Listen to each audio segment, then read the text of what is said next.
Hello everyone. Most of the time when you are watching news or surfing web, you come across sentences like these. 60% of Pakistan's population is between ages 20 to 30. 30% of American graduates are still paying their student loan. There is currently a 1 to 6 ratio of electric vehicles to carbon fuel vehicles running on the streets of London. The number in these sentences give a sense of quantitative information about a certain real world thing. But there is a reason these sentences are important. You might wonder how this information was gathered, processed and made its way to your ears. The whole process from gathering the information until it is presented to you is governed by a discipline of science called statistics. So why learn about statistics?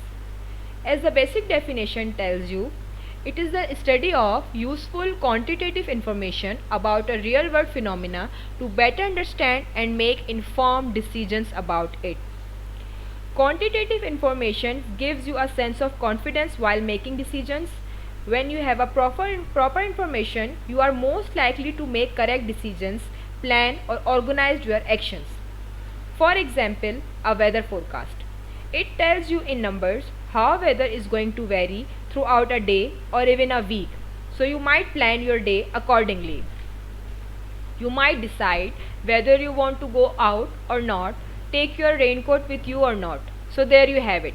You have a quantitative information in front of you, so you are able to make an informed decisions.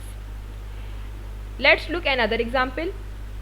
You are thinking about getting a new cell phone for yourself and you have a certain amount of money. You want to get best possible cell phone in that range of money. So the first thing you might do is go on the web and search for mobile phone prices. You get a piece of quantitative information and you make informed decision. Let's look at the thing from a bigger perspective. Information about the population helps government make most out of their resources and also help them make policies regarding different aspects of governance. So government get quantitative information and they make informed decisions. Basically, when we ask how much about anything, so the answer is going to be most probably a statistical one. What we do with that useful information to make informed decision is called an statistical study. The information that reaches you goes through 4 different phases before it is presented to you is collection, organization, display, interpretation. Obviously, the first thing that needs to be done is collection of quantitative information. It is done through different ways of, for example, surveys, experiments, monitoring and measurements. Census. Census is probably the most notorious example of a survey. Government teams collect quantitative information by visiting different cities, towns and villages. Let's look at the experiment example. Suppose scientist in a lab is trying to find out melting point of different group of metals. What he will do? He will get pieces of different metals and try to melt them and record the melting point of different metals. So, the quantitative information was gathered conducting an experiment. The second phase after information is gathered is the organization. Structuring gathered data to make it more understandable. Let's say that I have asked a fruit prices from a fruit seller and I recorded information as he was telling me in a table. But if you look at this table, you might notice that the data I have collected is quite random. What I can do to make this data more understandable is to organize them according to fruit prices. When I give this table to anyone else, he will instantly know which fruit is the cheapest or more expensive one. Display. As human beings, we rely quite a lot on our visual instinct. Visual information makes more sense to us. So we have developed different ways of representing data in such a way that it is understandable in one glance. One example of that is pie chart. You can see the distribution of world population into different religions.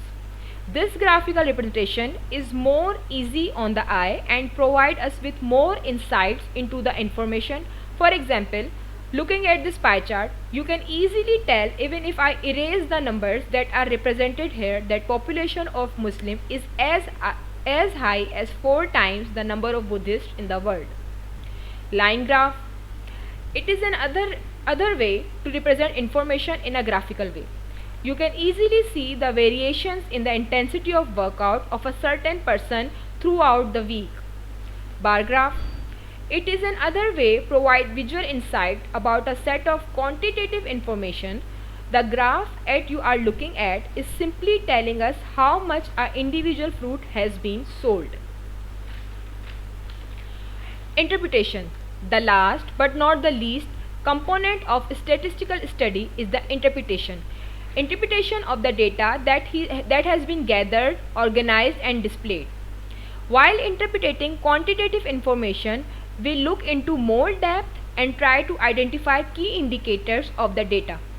For example, taking the example of graph that I have shown you previously, inside the red bounding boxes, we can interpret that on Sunday and Tuesday a certain person, let's say John, he did the most workout.